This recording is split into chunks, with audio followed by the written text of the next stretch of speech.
It turns out that when people die, they don't vanish immediately. Instead, they board the spirit train to the underworld, where the spirits there also need to work, and they don't even get breaks, because spirits never feel tired. This janitor is no exception. He's been working non-stop for centuries. Before each cleaning session, he drinks a liter of cleaning solution to maintain his efficiency during work. But soon, an accident occurred. The vacuum cleaner accidentally came into contact with water and short-circuited, electrocuting the janitor. When he came to, he found a terrifying woman standing before him. She was none other than the infamous Beauty Witch, who feeds on souls. The janitor soon became her first victim. The Beauty Witch had appeared in the underworld specifically to kill the Underworld Grand Mage. The Major Crimes Unit soon discovered the incident. Through the traces on the victim's body, the detective deduced that this was the work of the Beauty Witch. They immediately summoned the Underworld Grand Wizard, stating that a recent murder case was linked to him. However, Mac dismissed the claim, seemingly unfazed by anything in the spirit world.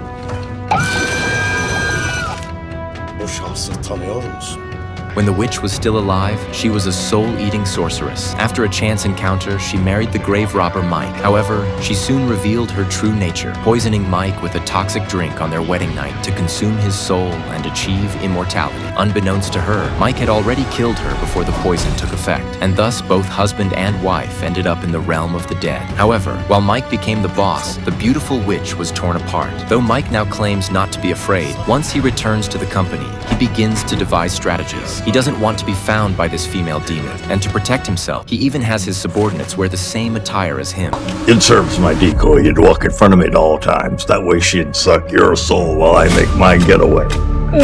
But this wasn't a perfect solution. To survive, Mike had to return to the living world and start anew. Soon, a newspaper article gave him an idea. A woman named Mary had the ability to see all the ghosts in the world. If he married her, he could return to the living world. But Mary was unaware of the impending danger until she saw a special flyer in the storage room, which made her realize something was wrong. Mary told her daughter not to go into the storage room and decided to sell the house at a low price. But Mike was everywhere. No matter where Mary went, he could find her. Mary could no longer tolerate it and stormed into the storage room, shouting angrily. This scene puzzled her friends, so she had to explain that she had encountered a ghost named the Underworld Sorcerer during her teenage years, and he had forced her to marry him so he could return to the real world. However, there was no further development afterward, and now she had no idea why the sorcerer had reappeared.